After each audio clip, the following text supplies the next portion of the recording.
Jadi kalau kita berbicara soal bisnis, kalau masih sendirian itu bukan bisnis. Bisnis itu harus berkelompok. Bersama-sama. Maka ada melibatkan supplier, kemudian talent-talent yang dikembangkan di situ.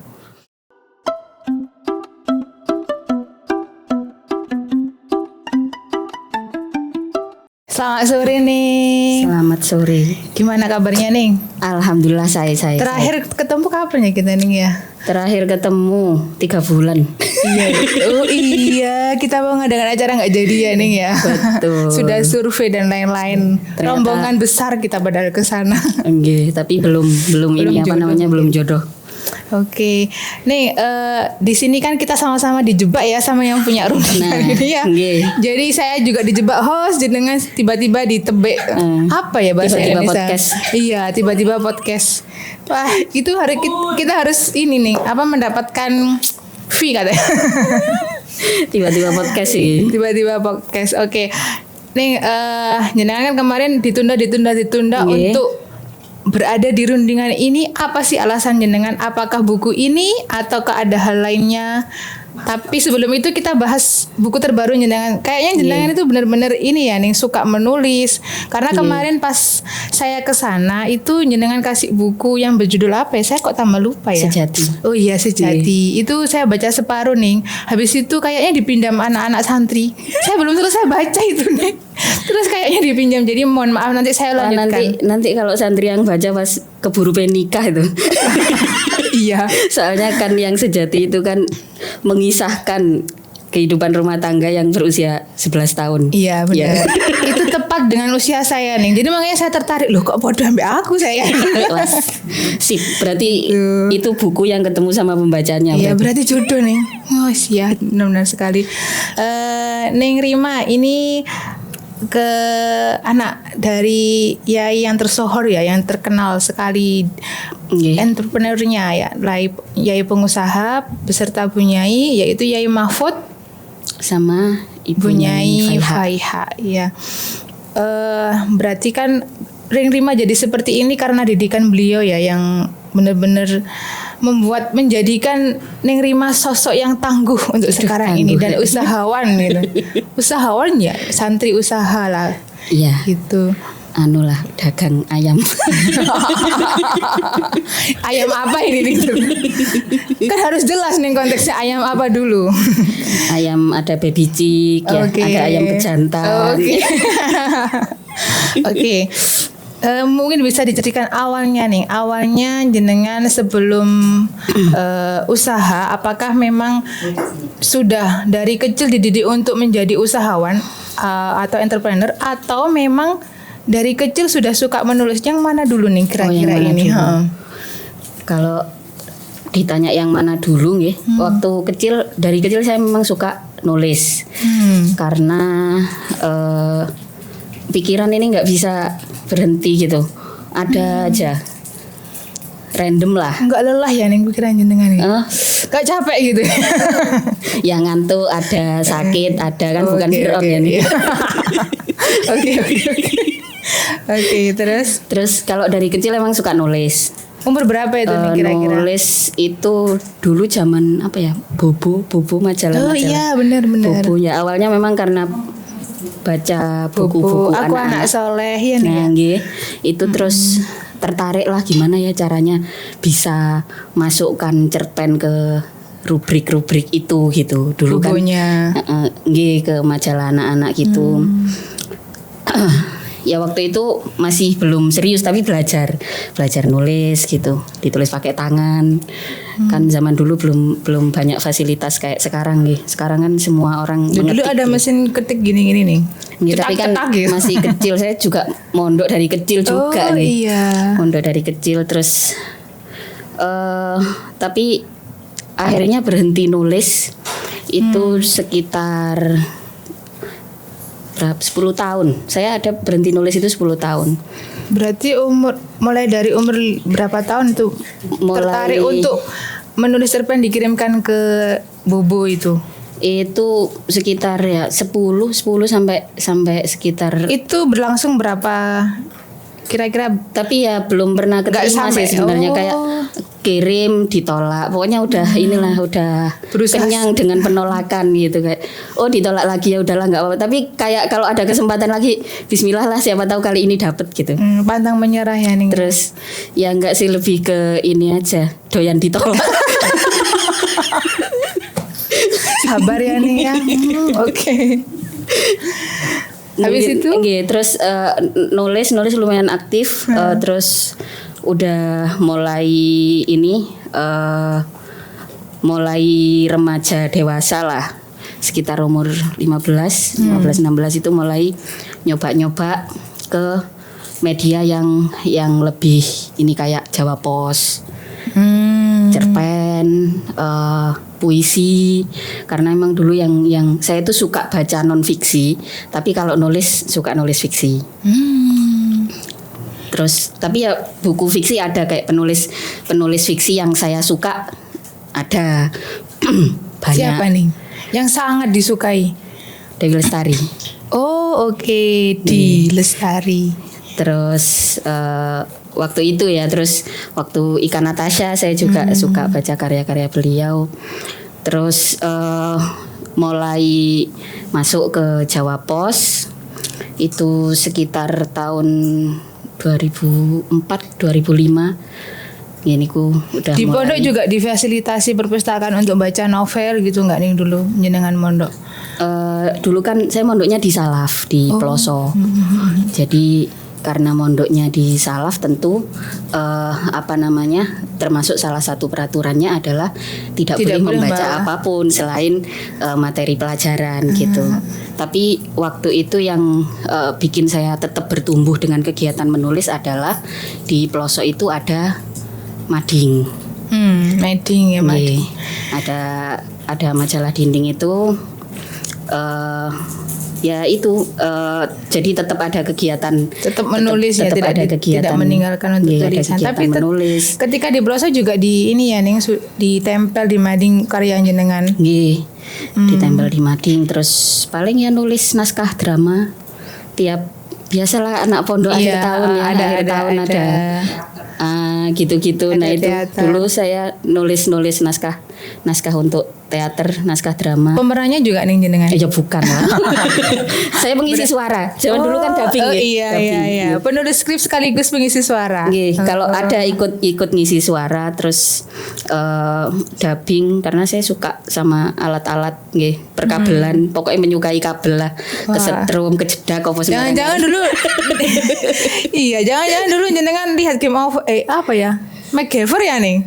Suka MacGyver mungkin nih jenengan. Tahu nggak nih? Tahu. Zaman kita kan ya. Iya. Zaman kita zaman saya saja. Palingan seumuran kan. Iya. Baca komik gitu nih ya. Komik dulu itu saya juga suka baca komik, itu suka nih. Sampai mengumpulkan Doraemon gitu-gitu. Iya. Detektif Conan sampai sekarang nggak selesai juga saya belum baca nih, sabar. Detektif Conan suka, Donald Bebek sih paling suka. Paman Gober adalah inspirasi. Iya, orang kaya yang pelit tapi itu Paman Gober ya nggak sih nih? Bukan pelit, dia pinter mengatur finansial. Iya sekarang Tuan Krab ya mungkin ya. Iya, emang nambah duit padahal ya duit dia selalu ini. Kalau ada tuh jadi ada emannya. Kalau nggak ada ya ngapain eman wong nggak ada. Bisa aja ini. Terus habis itu saya dengar juga jenengan kan selain suka menulis itu juga senang suka berkreasi ini. Karena saking kreatifnya jenengan sampai membuat usaha banyak, M2M, kemudian Demria. Kemudian apa lagi nih? Baju dengan yang Aunun itu. Itu juga kan pernah ceritakan jenengan pernah sampai ke Fashion Week. Sampai Jakarta, sampai luar negeri nih. Sampai Malaysia Fashion Week. Terus International Fashion Week yang ada di Batam waktu itu. Pertama kali launchingnya langsung di situ. Mboten. Jadi Maura ya namanya. Mungkin juga teman-teman juga namanya tahu. Maura. Mungkin ada singkatan atau Maura. Maura itu justru nama itu muncul pada saat brand ini masuk kurasi. Jadi kan 2014 ikut kurasi Indonesia Fashion Week ya. Ikut kurasi waktu itu agak lumayan ketat lah, ada kirim foto produk, ngisi profil dan sebagainya. Tapi nggak nyangka kalau masuk nih, karena kompetisinya lumayan waktu itu nih. Saingannya karena siapa nih waktu itu? Bukan saingan ya, tapi kayak yang sama-sama masuk lah ya waktu itu.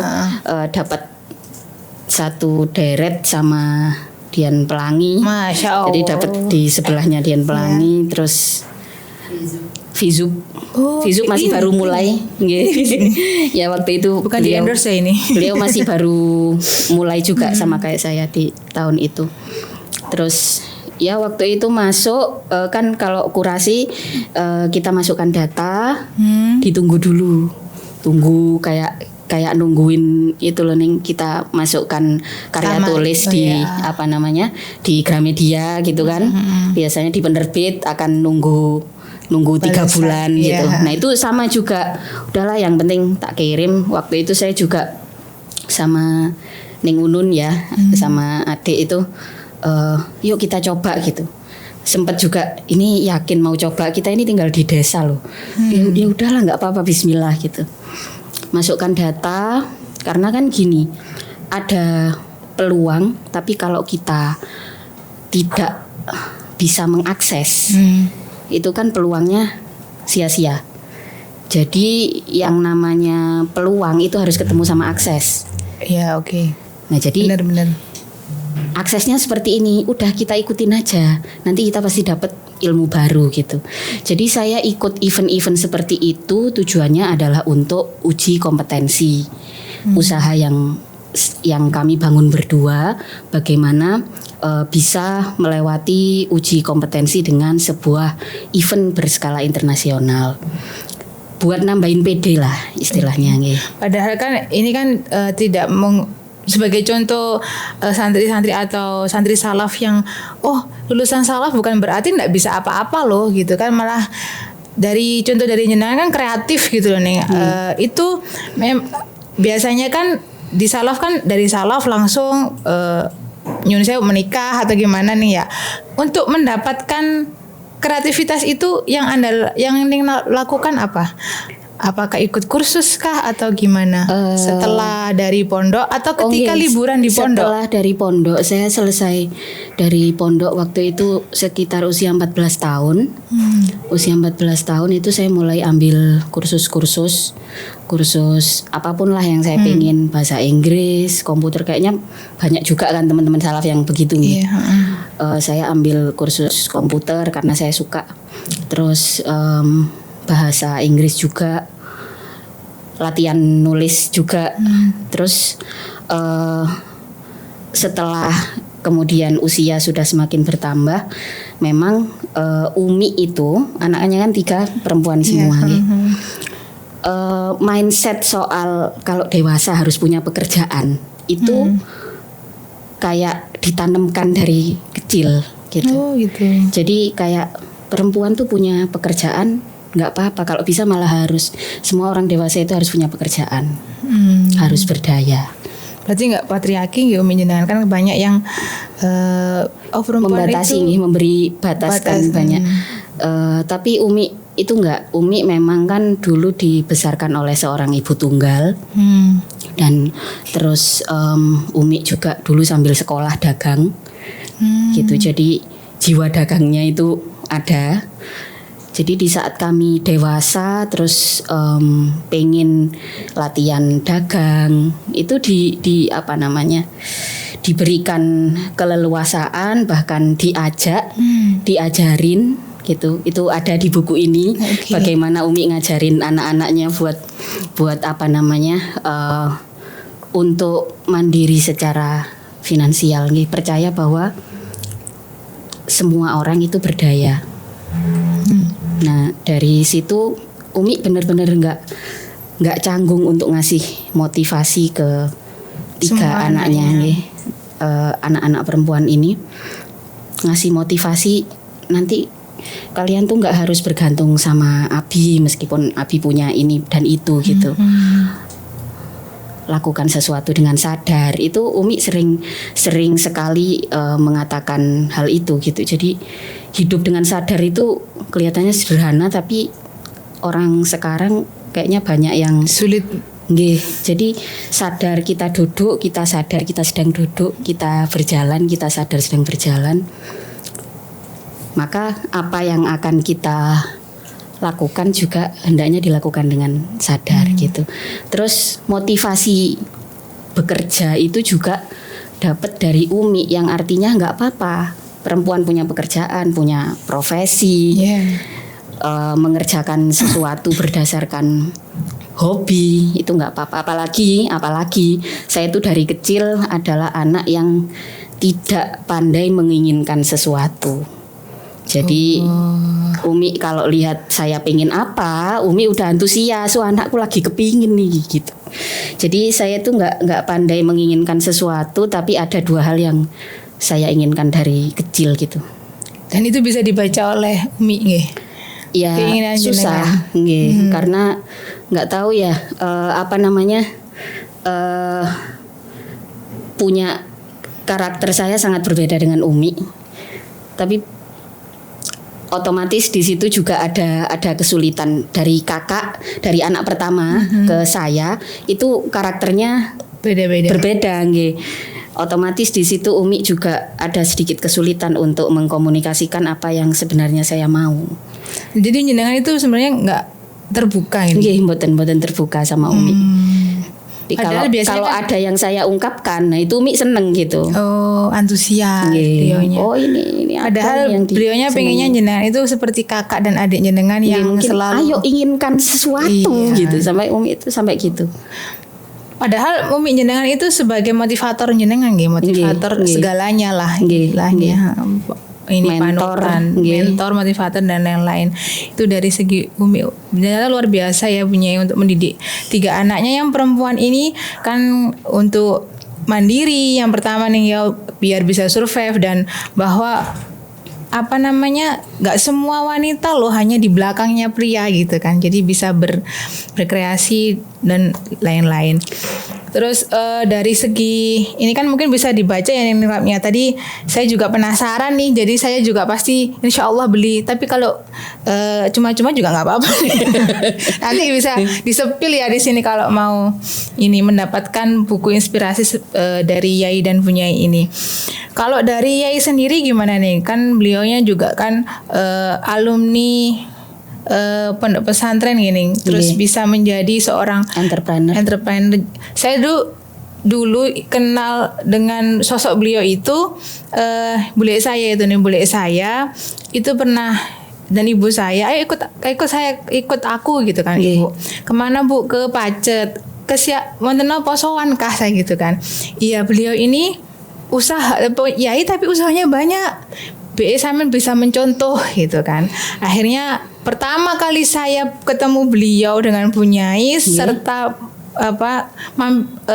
sowan ke Rijan itu ya itu Ning. Jadi ketika beliau memang benar-benar mentor lah, mengasih motivasi kepada tamu-tamu beliau bahwa kita itu meskipun dari notabene pesantren yang merambut santri juga harus mandiri, kreatif. Toh saya bisa, pasti Anda bisa, seperti itu. Jadi kalau mau belajar boleh sama saya, kalau mau lepas monggo. Sepenting kita semua berdikari semua gitu ajarannya. Dan alhamdulillahnya juga kan ibu saya juga terinspirasi juga, bule saya juga kan sampai sekarang punya toko kue. Itu mungkin karena sama-sama belajar gini. Karena istilahnya Yai dulu kan sama-sama belajar. Nah ini mungkin kita sepil sedikit buku ini ya Ning. Yai ketika Yai pertama kali proses beliau dalam mendirikan pondok sampai menjadi seorang ulama yang entrepreneurship itu gimana nih? Proses dimulai dari pola pikir, dimulai dari sejak beliau kecil. Waktu itu memang mbahnya, jadi kan Abi itu dari kecil sudah ditinggal 2 orang tua. Otomatis beliau tinggal dengan seorang Mbah Putri. Nah Mbah Putri ini punya punya pola asuh yang tegas. Dan cucu-cucunya kan Abi 3 bersaudara. Abi anak terakhir ya, anak ketiga, dan mbahnya ini memberikan pendidikan supaya anak-anaknya tidak bergantung pada orang lain.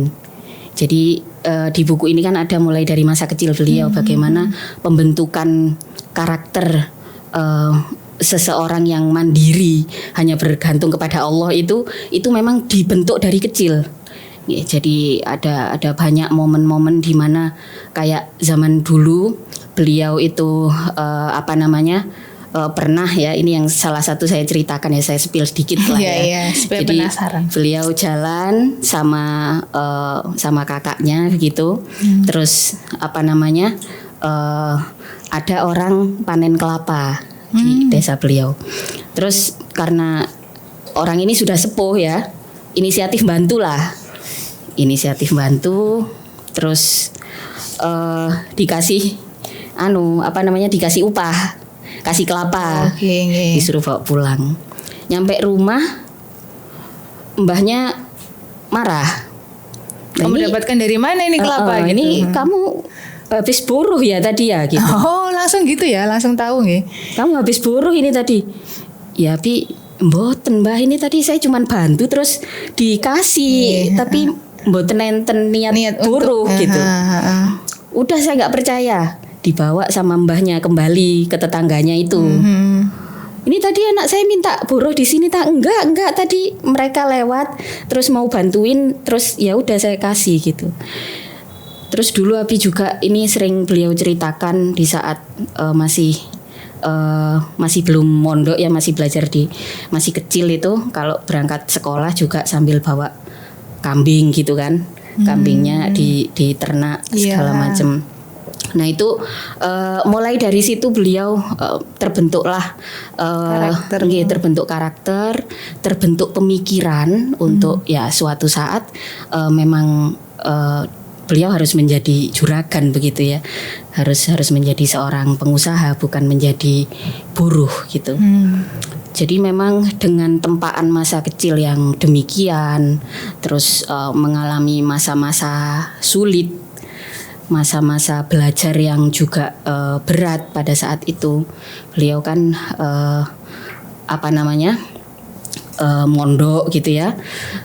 Dulunya juga mondok di dekat rumah beliau. Habis itu di saat harus lanjut, maka beliau melanjutkan ke Ploso juga. Ke Al-Falah Ploso juga. Berarti jenengan napak tilas nih. Nggih, napak tilas. di Ploso itu kemudian beliau melanjutkan ke Mekah pada saat itu. Lanjut ke Mekah. Ya, orang dulu banyak ya nih dari Mekah ke Indonesia menjadi ulama gitu. Barokahnya itu kelihatan gitu. Beliau ke Mekah juga bukan karena beliau orang kaya. Ya, jadi ada orang dermawan yang berkenan memberangkatkan beliau karena suatu saat melihatlah kecakapan Abi ini di dalam Laden tamu gitu. Terus dibisikin mau ke Mekah gitu. Terus akhirnya ya beliau belajar di sana tidak lama, tapi mendapatkan penerimaan yang sangat luar biasa dan membentuk banyak sekali pemikiran-pemikiran pada saat itu. Kemudian pulang ke Indonesia. Nah, dari Indonesia sudah ketemu. Kalau ketemunya itu di Ploso. Oh, balik lagi ke Ploso berarti. Umi juga dulu santri.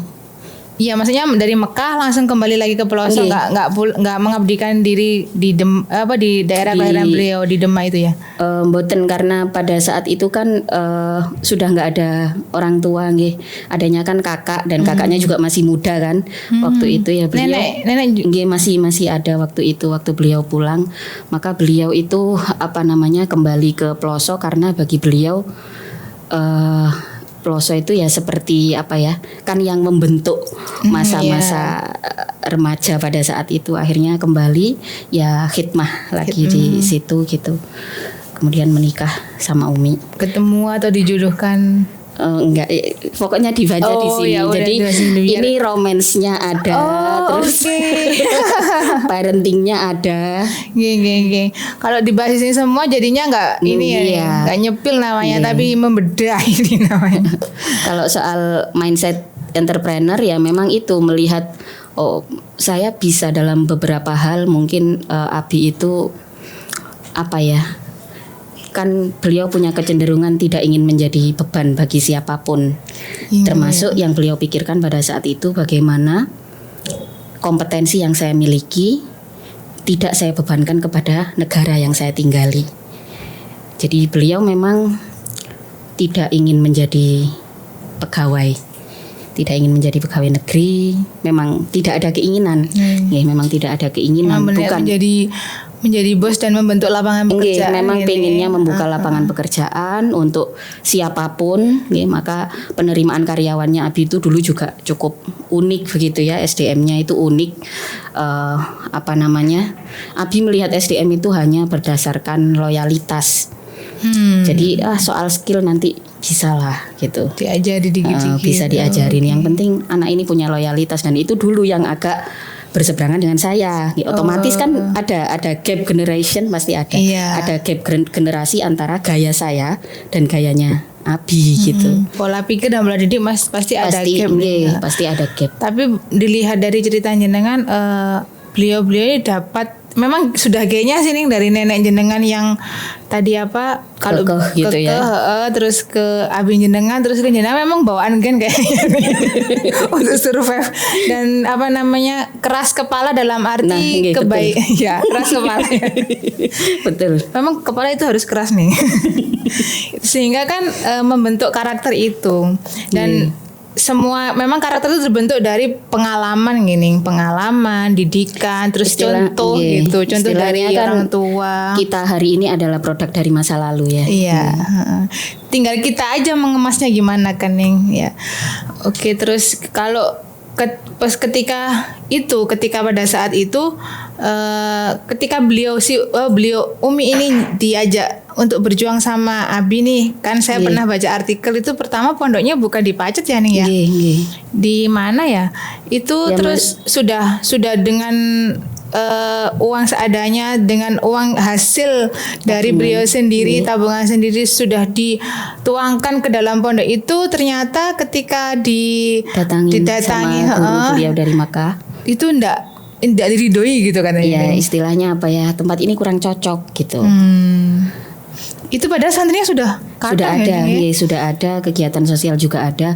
Kalau kegiatan mengajar, Abi itu dulu ada banyak belusuan di daerah-daerah konflik di Indonesia. Jadi setelah menikah beliau langsung merantau ke Palembang sama Umi. Sama Umi. Saya kira ditinggal. Enggak, Abi sama Umi itu enggak pernah LDR. LDM enggak pernah. Enggak pernah LDM, enggak pernah gitu. Jadi itu di Palembang sampai di sana. Jadi dulu ada kayak semacam surau yang mungkin terbengkalai, terus beliau hidupkan, jalan sampai ada madrasahnya, kemudian beliau pulang ke Jawa. Terus waktu itu juga mengabdi di Surabaya sampai jadi sekolahnya, jadi segala macam. Terus berarti di Surabaya memang cikal bakal sebenarnya nih ya, awal atau memang sudah seperti di Palembang surau yang dirawat. Kemudian jadi di Surabaya itu ada peluang serupa semacam itu gitu. Jadi ada satu lembaga yang memang beliau mengabdi di tempat tersebut ya. Kemudian setelah itu beliau ke Pacet itu bersama sahabatnya, ada sahabat Abi sama Umi. Di Pacet itu setelah gurunya Yai Mahfud atau Syekh yang dari Mekah itu Syekh yang Muhammad. tidak ini ya, yang sudah berdauhan bahwa ini tidak cocok buat kamu, itu baru ini hijrah ke Pacet gitu, atau mencari? Bukan, jadi dari Surabaya kemudian beliau ke Pacet, tapi ke Pacetnya bukan yang tempat sekarang, tapi sama-sama di Pacet. Sama-sama di Pacet, berdekatan kan, itu di dekat Riyadul Jannah itu kan ada pasar. Nah, di daerah situ. di daerah situ. Terus itu udah semua tabungan dipakai karena kan Abi setelah menikah juga punya pekerjaan kan. Abi itu selalu memisahkan antara pengabdian dan pekerjaan. Jadi mengajar, membangun sistem pendidikan itu beliau sebut sebagai pengabdian. Terus kalau uang ya harus dihasilkan dari pekerjaan gitu. Beliau dulu mebel dengan sahabatnya. Terus lah itu dari tabungan itu kemudian bikin yang pondok lama. Terus akhirnya tidak ini ya itu tadi ada isyarah dari Said Muhammad bahwa ini tidak cocok begitu ya. Akhirnya Abi kembali mencari peluang baru, mencari peluang lain. Abi mungkin jauh dari keluarganya di Demak yang deket kan keluarganya Umi. Keluarganya Umi dan kakaknya Umi itu kan sahabatnya Abi. Gitu. Jadi sharing-sharing ini ada masalah seperti ini. Jadi Umi itu dulu tumbuh dalam keluarga yang kompak gitu nih. Berapa bersaudara nih? Punya 7 bersaudara gini. Berarti anak ketiga ya. Umi. Anak ketiga dari 7 bersaudara berjodoh dengan anak ketiga dari 3 bersaudara. Makanya keberuntungannya ngumpul. Iya. Padahal orang Jawa nih kadang-kadang kan barep kalau ketemu barep iya, gitu ya. Kan ada mitos seperti itu. Kadang-kadang sekarang kan ini apa namanya di TikTok itu sampai ayo ininya weton cocok apa enggak gitu kan. Cek kodam. Sampai saya bilang kan saya pernah itu nih di Instagram supaya enggak tegang-tegang dulu nih di Instagram itu ayo dicek weton suami sama istri. Kok saya cek dan kalau cek weton saya sama suami katanya tidak punya keturunan lah anakku papat ya gak main ini bijui hoax tuh. Itu kan kalau orang Indonesia kan hoax adalah hiburan. Iya. Bahkan bisa menjadi peluang penghasilan. Nah, betul sekali. Sangat itu SDM-nya gimana? Kreatif. Saking kreatif katanya. Ya, terus habis itu nih dari 7 bersaudara karakternya berbeda sendiri atau gimana Umi? Lumayan berbeda sendiri. Ya, lumayan berarti yang full kasih sayang sebenarnya gini. Dari kedua orang tuanya masih full kasih sayang. Mboten, Umi kan dibesarkan oleh ibu tunggal. Tapi ada mbah laki-lakinya masih ada. Ayah dari ibu. Ayah dari ayahnya Umi. Oke. Kan ayahnya Umi sudah meninggal. Nah ini buyutnya nyenang. Buyut ini dekat sekali dengan Umi. Ini apa namanya mertua idaman nih. Jadi terus akhirnya tadi ya yang soal pondok itu tadi. Akhirnya ya Umi dengan segenap tabungannya, perhiasannya semuanya dikeluarkan untuk membeli lahan yang baru, yang akhirnya ya yang sampai sekarang itu. Ya, definisi istri yang berjuang segala hartanya untuk berjuang bersama suami itu nih. Ya, Masya Allah ya, memang. Mudah-mudahan bisa meneladani lah. Nah itu. Ya itu memang sebagai anak kan kita juga gak bisa sih untuk seperti orang tua, tapi setidaknya kan bisa. Kan kita akan punya kisah sendiri. Iya benar. Kalau dibanding-bandingkan kan ya nggak pantas memang nih, tapi ya agak mangkal kadang-kadang ya. Kalau istilahnya kan manusia itu punya jatah perjuangannya masing-masing. Iya, cocok kuat ini. Produser rundingan manusia punya jatahnya masing-masing. Jadi jangan iri. Punya jatah perjuangan. Iya, jadi jangan iri dengan perjuangan orang lain. Jangan dibandingkan. Nggak bisa. Lagunya kan ya kalau kata orang-orang akhir-akhir ini kan setiap orang ada masanya, setiap masa ada orangnya. Iya, benar. Jadi Rijan itu dari situ ya nih. Terus awalnya memang buat pondok pesantren, lembaga pendidikan. Setelah itu ada inspirasi untuk sambil usahalah di situ diajarkan santri-santri diajarkan untuk berusaha. Nah ini yang menarik ya. Kalau Abi sama Umi itu memang impiannya punya lembaga pendidikan itu yang berdikari, yang mandiri. Dalam artian dibiayai oleh usaha yang dikembangkan sendiri. Maka beliau itu paling nggak suka dengan istilah sambil. Oh, gitu. Okay. Jadi pekerjaan itu nggak ada yang sampingan. Gitu. Misalkan pondok nyambi usaha, enggak.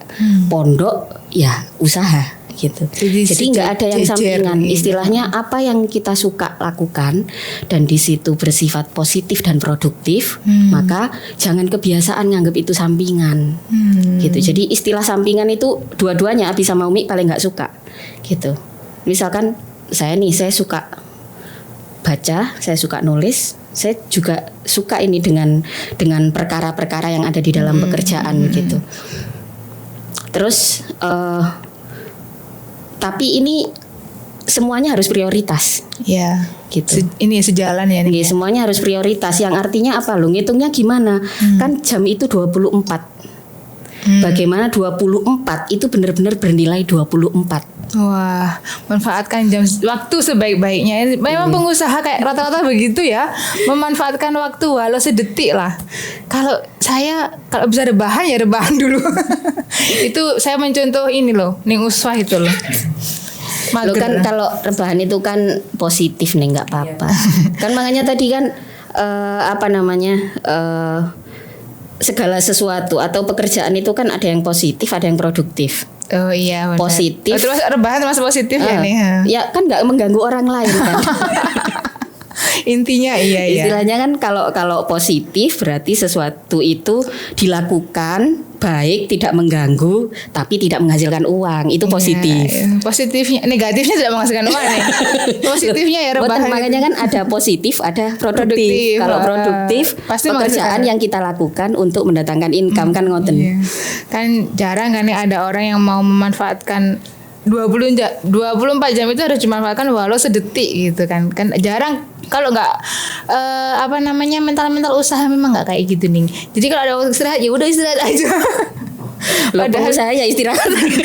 Nah, maksudnya kan kalau istirahat habis itu ada peluang lagi gitu. Kalau kita kan ngapain bisa besok gitu kan kadang ada orang seperti itu nih ya. Kan karakter orang juga berbeda-beda dari masa lalu juga pembentukan karakter dan lain-lain itu. Oh, jadi dari situ karena juga contoh dari orang tua gini terus dari mbah jenengan ke abah uminya jenengan. Dari buyut malah nih nggih, dari buyut kemudian ke abah jenengan terus bisa mendirikan Riyadul Jannah itu beriringan dengan usaha beliau. Jadi mungkin dari mbahnya itu juga yang diturunkan adalah ideologi. Jadi pola pikir. Maka kemudian apakah kedua orang tua saya ini adalah orang yang kaya dari lahir? Tentu saja bukan gitu. Keduanya juga mengalami masa sulit, saat-saat termiskin mungkin gitu. Jadi dan beliau sering cerita soal kemiskinan beliau mulai dari kecil sampai akhirnya kemudian dulu waktu merantau itu Abi sampai nahan lapar biar Umi bisa makan gitu ya. Jadi sebenarnya menceritakan bukan karena pingin dikasih tapi sebagai motivasi ke anak-anaknya. Jadi beliau memberikan satu pembelajaran bahwa bukan karena kami lahir dari orang kaya, tapi kami lahir dari orang yang berdaya. Bukan lahir dari orang kaya, tapi lahir dari orang berdaya. Berdaya karena Abi sendiri juga ada lahan, ada sawah gitu nggih. Terus kemudian beliau yang suka mancing itu juga juga kalau pulang sekolah itu sambil nungguin kambing-kambingnya itu beliau sambil mancing gitu. Yang kemudian nanti bisa hasil pancingannya itu ya ada yang dijual, ada yang dimakan begitu. Jadi jelas bahwa beliau adalah lahir dari keluarga yang berdaya. Untuk usaha Yai Mahfud yang pertama itu memang ini ya nih rumah makan nih atau ada yang pertama kali? Kalau yang pertama banyak, karena kan yang dulu-dulu itu kayak belum bisa disebut bisnis nggih. Tapi ya pekerjaan-pekerjaan yang menghasilkan lah pokoknya, kayak mebel kayak gitu-gitu. Terus beliau juga pernah usaha pom bensin tapi nggak lama. Jadi ya terus yaitu paling tukar tambah mobil dan sebagainya. Usaha yang benar-benar bisa disebut bisnis itu ya rumah makan. Itu sekitar tahun 2003. Ya, itu beliau franchise. Dengan usia berapa itu nih? 2000 ini udah keluar dari pondok belum? Belum, masih akhir-akhir mau keluar nih. Jadi waktu itu beliau sudah mulai merintis, mulai yang bisa disebut bisnis lah. Kan istilahnya apa ya? Pekerjaan, karir sama bisnis itu 3 hal yang berbeda. Jadi tapi harus dilakukan secara beriringan. Harus dipahami. Harus dipahami. Harus dipahami. Pekerjaan itu ya kita bisa jadi apa saja yang penting menghasilkan uang, itu pekerjaan. Bisa dengan kerja sama orang gitu ya, atau apapun lah pokoknya dagang. Nah, itu pekerjaan. Terus kemudian kalau karir adalah sebuah pekerjaan yang didapatkan dari skill atau pendidikan. Misalkan dokter, artis gitu ya. Nah, itu dosen itu. Nah, itu kan karir nih, pekerjaan yang didapatkan berdasarkan latar belakang pendidikan. Nah, terus kalau bisnis itu beda lagi. Bisnis itu adalah sebuah komunitas dagang yang di situ ada konsep produk, ada konsep pemasaran. Bisnis itu ya saya sering bilang ke teman-teman karyawan ya, bisnis itu gampang kalau nggak sendirian, kalau nggak mulai dari nol, gampang. Iya nih memang nih. Kalau sendirian, sendirian itu nggak bisa. Bisnis itu adalah sebuah sebuah pekerjaan yang tidak mungkin dilakukan sendirian.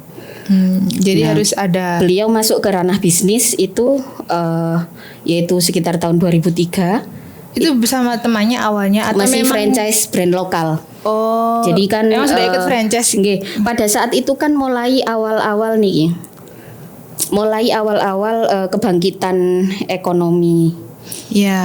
Mulai awal-awal kebangkitan ekonomi nasional, mulai ada beberapa brand lokal yang masuk ke ranah franchise.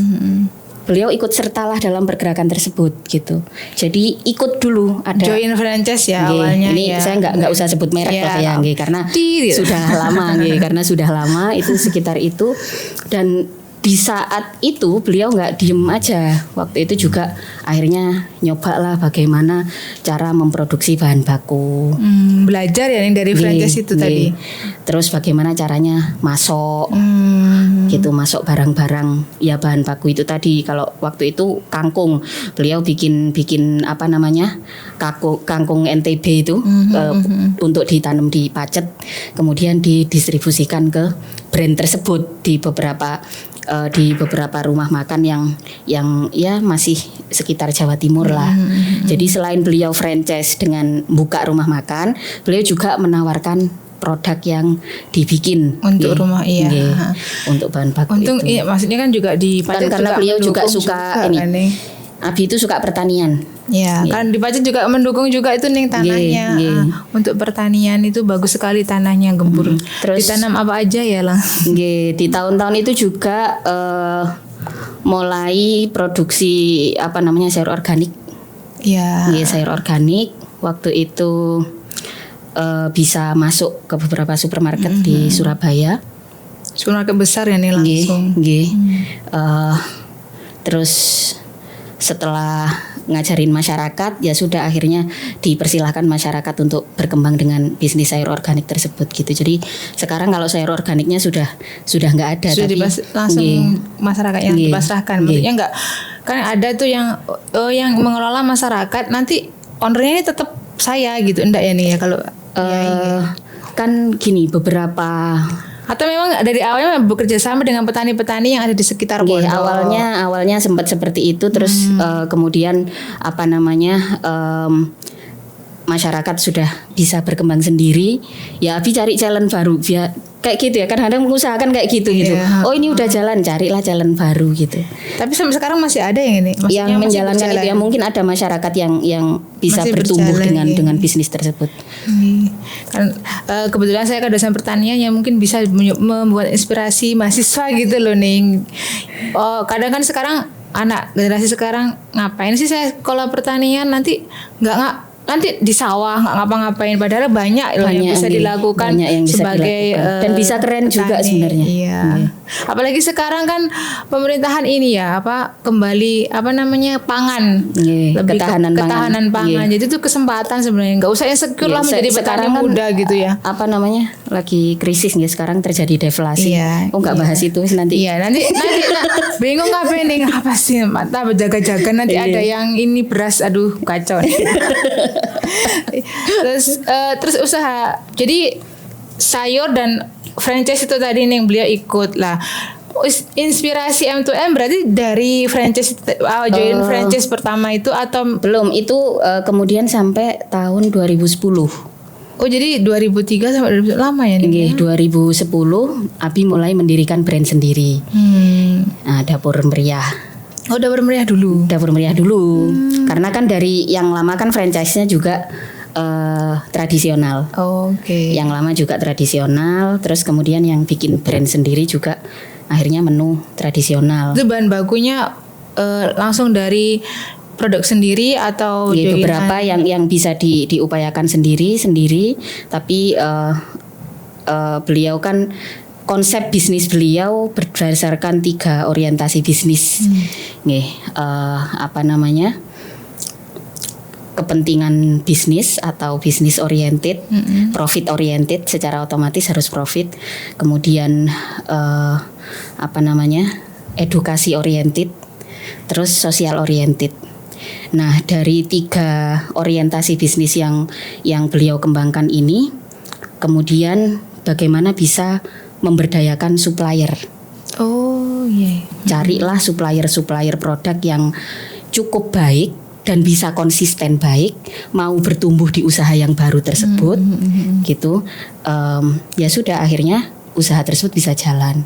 Jadi kalau kita berbicara soal bisnis, kalau masih sendirian itu bukan bisnis. Bisnis itu harus berkelompok. Maka ada melibatkan supplier, kemudian talent yang dikembangkan di situ, gitu. Jadi 2010 itu saya mulai gabung dengan beliau. Baru mulai belajar juga mulai belajar. Ya dulu awalnya itu diajak di Demeria sih Neng sebenarnya. Yang sekarang sudah membooming ya, maksudnya kan ada gurami dan lain-lain yang tradisional. Saya kira dulu memang langsung diambil dari Rijan sendiri nih, Riyadul Jannah ya. Maksudnya kan di situ ada kolam tuh. Oh ikannya jadi saya kira dulu gini loh nih, dari santri untuk santri. Jadi kembalinya ke santri semua. Saya kira kayak gitu. Jadi usaha dari santri, nanti kan ikan santri diajak berdaya di situ. Nanti kembalinya juga ke santri, ke pondok gitu. Saya kira awalnya kayak gitu. Beberapa kan bisa kayak kangkung. Kangkung itu bisa. Tapi kalau soal ikan, nah kualitas ikannya Abi itu di atas yang dibutuhkan oleh warung, oleh rumah makan, gitu. Dan Abi merawat ternak ikan itu satu untuk hobi, yang kedua untuk ikromuduyuf. Jadi memang si ikan itu nggak pernah dijual sama Abi. Oh yang di Pondok Jenengan sampai sekarang itu yang dari beliau itu memang beliau untuk, kan orangnya ekstrovert ya. Beda dengan ya. Abi itu orangnya, menurut saya ekstrovert nih, menurut saya. Saya meyakini kalau saya ekstrovert. Terus jadi Abi itu suka datengin tamu.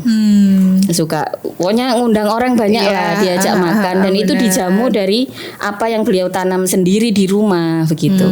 Nah, ikan-ikan itu tidak dijual di situ. Beliau memang ya tadi yang saya bilang, beliau pengen memberdayakan orang-orang yang ada di sekitar daerah tempat beliau berusaha. Gitu. Ketika jenengan sudah masuk nih pelajaran apa yang jenengan ambil dari bisnisnya beliau ketika saat itu?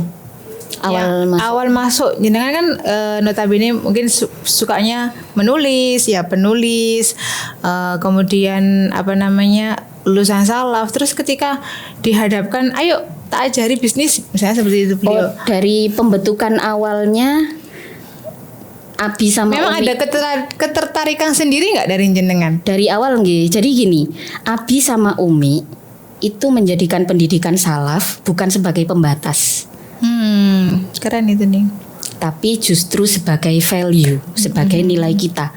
Nilai kita sebagai manusia nih, kayak orang ada yang ahli matematika, ada yang ahli biologi gitu ya. Lah ada yang ahli ilmu agama. Itu bukan batas. Pendidikan salaf itu bukan batas, tapi itu nilai diri. Nah, kalau mau bertumbuh sebagai orang dewasa yang nantinya bertumbuh di dunia kerja gitu ya, itu sama sekali nggak dibatasi. Yang namanya skill itu benar-benar diasah mulai dari kecil gitu, kayak ya jenengan suka menulis, itu kan saya suka nulis, Neng saya suka masak, suka make up, terus adik saya suka jahit, suka fashion gitu. Nah itu benar-benar di apa ya, diasah dari didukung orang tua juga kan nih. Didengaran, nggak dianggap lucu-lucuan, itu langsung boleh kamu bertumbuh di situ, di dunia tersebut malah difasilitasi gitu. Jadi waktu itu sama juga di saya waktu pulang dari pondok tahun 2004 nih pulang, saya banyak baca buku. Ya, jadi buku-buku pengembangan diri, karena memang saya ada sedikit, menurut saya pada saat itu ada sedikit masalah mental. Masalah mentalnya itu kayak saya nggak bisa menginginkan sesuatu, saya nggak bisa marah gitu, jadi flat terus gitu. Berarti kan jenengan ini ya sudah meraba diri sendiri, apa sih yang terjadi pada saya? Jadi kok nggak berwarna kayak gini, kok flat ya? Kayak mungkin nggak punya emosi. Jadi kan saya mungkin Neng Aulun juga, orang ini manusia apa nggak sih? Gak ada emosi mestinya. Iya, dulu sampai, nama saya kan Karimah Laili ya.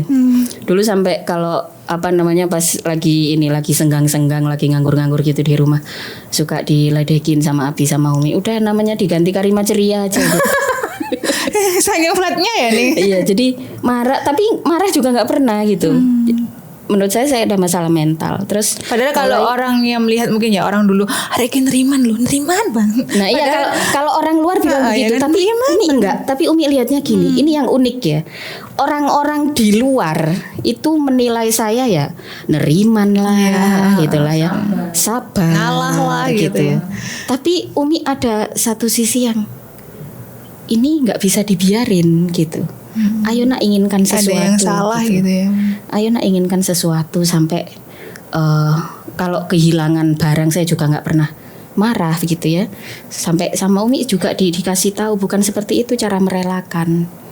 Itu kamu nggak pernah merasa memiliki juga. Manusia itu nggak kayak gitu.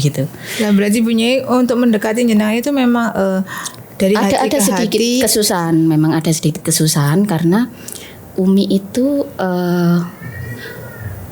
menikahkan Abi dengan istri kedua itu di saat hamil saya. Jadi di situ pasti ada stresor yang kemudian mungkin ada yang nyangkut di saya dan sebagainya. Ya, memang nih kalau di ilmu seperti ilmu biologi dan lain-lain, memang ketika ibu hamil stres itu akan nyampe ke anaknya dan akan berpengaruh pada tumbuh kembang anaknya, baik di dalam kandungan atau di luar, nempel gitu nih ya. Mungkin karena ari-arinya itu jadi satu, jantungnya juga detaknya jadi satu, akhirnya kan merasakan emosi. Makanya kan orang hamil jangan stres biar anaknya bahagia, itu bener-bener ada kok nih seperti makanya, karena semua dari darah sampai jantung itu terkoneksi dengan anaknya. Jadi mau nggak mau anaknya ini mengalami emosional yang sama dengan ibunya, meskipun ibunya bukan aku gak, tapi itu tidak bisa dipungkiri. Jadi itu nanti berpengaruh pada kelahirannya ya. Oh iya, oke nih. Akhirnya kan jenengan di ini sama Umi dibuka itu lah saya mulai baca buku gitu. Kok saya berekspresi seperti ini salah? Tentu bagaimana saya bisa merasa kalau saya punya masalah mental gitu ya. Karena setiap ekspresi yang saya suguhkan itu dikritik gitu sama Abi sama Umi. Jadi kayak misalkan happy nih, saya nggak ikut happy gitu ya, itu ada kayak semacam diingetin ya, kalau udah selesai ya diingetin gitu, harusnya kayak gini. Di sini saya mulai merasa kayaknya ada sesuatu. Nah mulai itu udah nggak di pondok juga kan. Nah di situ udah mulailah baca-baca buku psikolog nih gitu.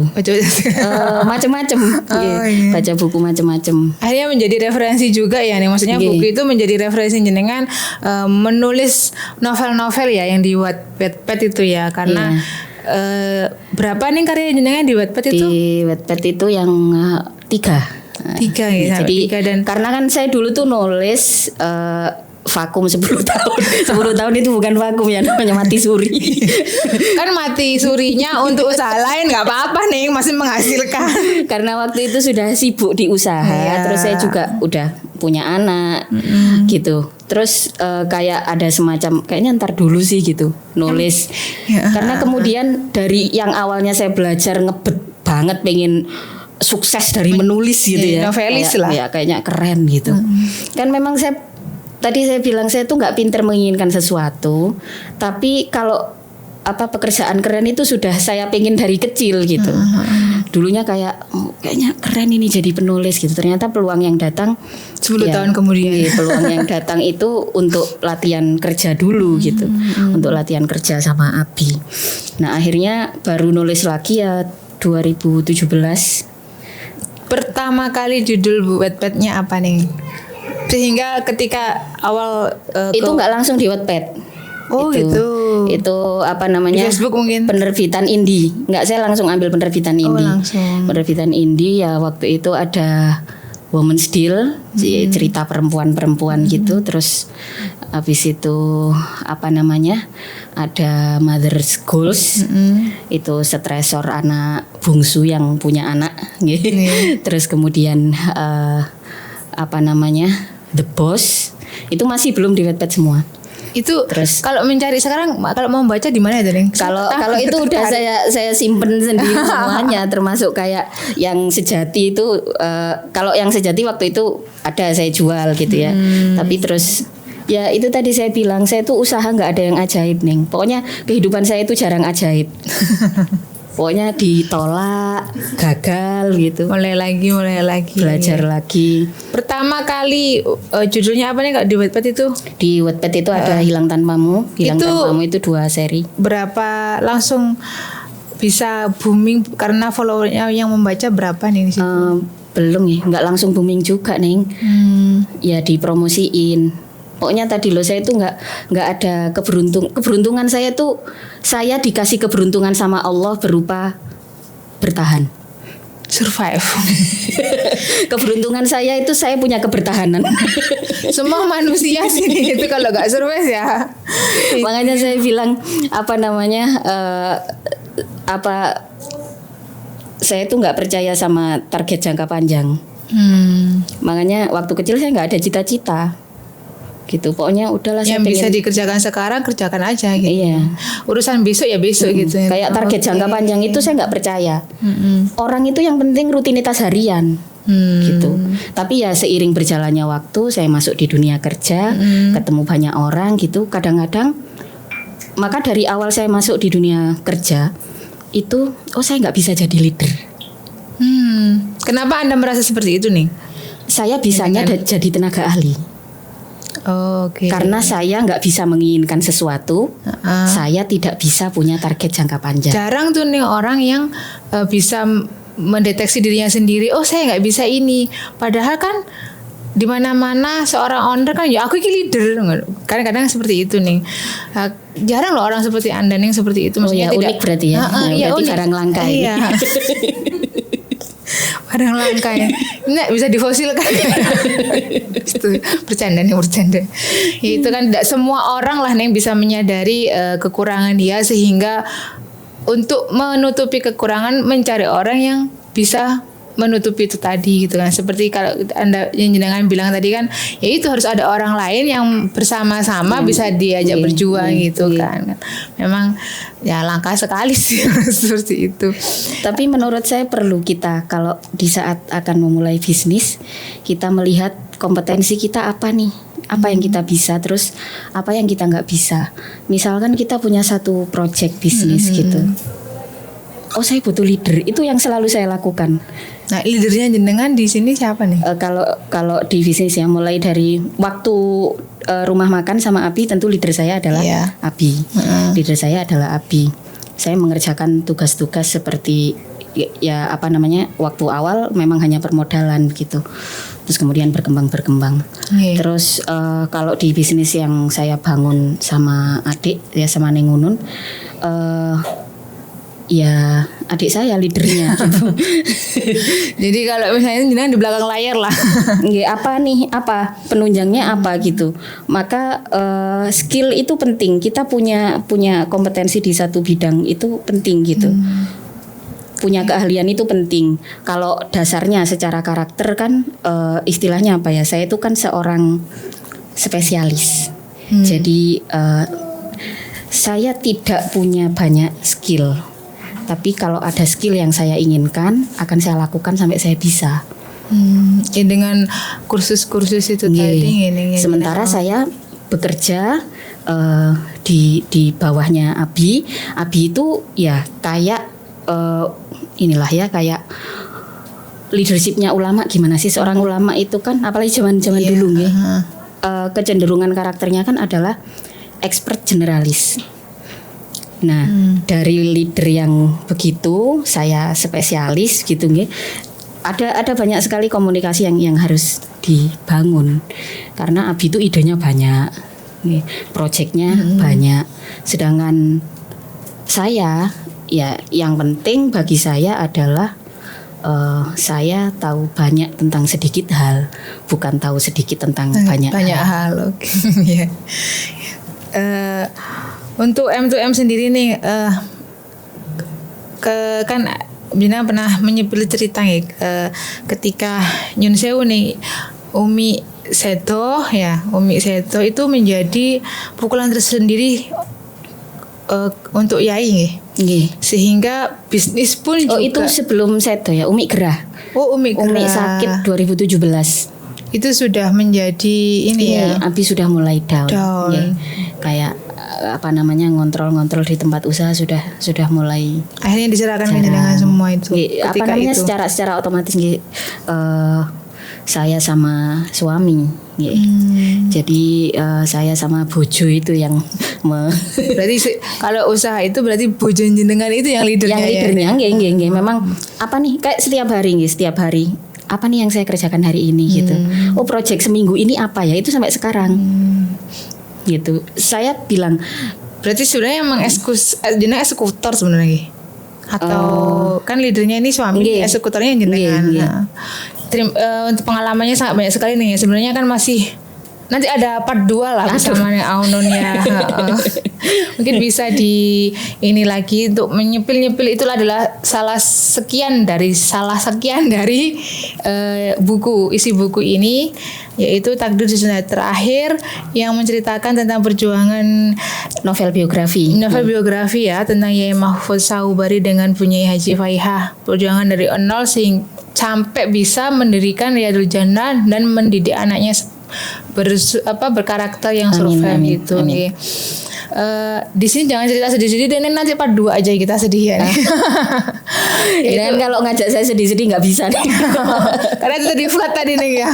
Mungkin nanti saya yang nangis nih, padahal ya Allah. Ya nanti kita undang nih Aunun, meskipun beliau di sini tapi tidak mau menampakkan diri, nanti kita tarik aja ya untuk part kedua. Terima kasih nih atas pengalamannya. Sama-sama. Saya yang terima kasih banyak. Ya, meskipun kita dijebak nih, tapi kita harus saling berterima kasih. Saya terima kasih banyak. Saya ini diundang mau ngapain gitu. Saya juga gitu. Ngapain jadi harus saya gitu. Mau ngapain, tapi ya harus ngapa-ngapain lah ya. Ini saya promote buku. Ya, ini monggo di order, bisa follow IG saya. Bisa follow IG-nya nih. Rima IG Karima saya. Laili, tapi IG-nya adalah Rima_stock gitu. Kan I-nya 2. RIIMA_stock. Nanti di sini dicatat ya, di sini. Ya, itu nanti bisa dipesan bukunya. Ini adalah soft launching, nanti mungkin mudah-mudahan bisa menjadi inspirasi buat kita semua. yang mau menjadi pengusaha, santri sekaligus pengusaha. Ya mungkin ada closing statement atau pesan lah nih buat pemirsa Nyurundingan untuk motivasi deh kalau gitu. Iya. Motivasi buat teman-teman. Hiduplah dengan baik.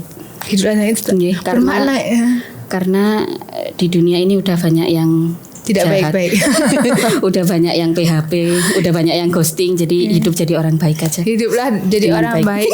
Oh iya, hiduplah dengan baik tapi maknanya dalam dan sulit kayaknya. Karena kan nggak ada kebaikan itu yang remeh.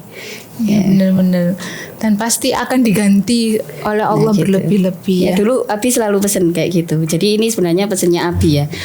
Jangan pernah meremehkan kebaikan. Nah itu yang sering beliau ucapkan. Apalagi zaman sekarang nih ya banyak yang dianggap remeh. Terima kasih Neng Rima, ya Allah jauh-jauh loh. Saya juga jauh Neng dari Jombang ke sini demikian dan terima kasih dengan Neng Rima juga dengan Neng Aunon dari Sidoarjo ke sini jauh sekali itu. Terima kasih untuk Neng Rima, terima kasih untuk tim, terima kasih untuk Neng Uswa dan Gosauki ya. Terima kasih untuk semua. Jangan lupa untuk membeli ini Takdir di Senja Terakhir supaya bisa menjadi pelajaran hidup. Iya, pelajaran hidup. Terima kasih Neng.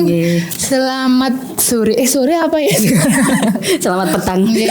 Sampai jumpa di part kedua loh Neng. Jangan lupa nih part kedua Neng.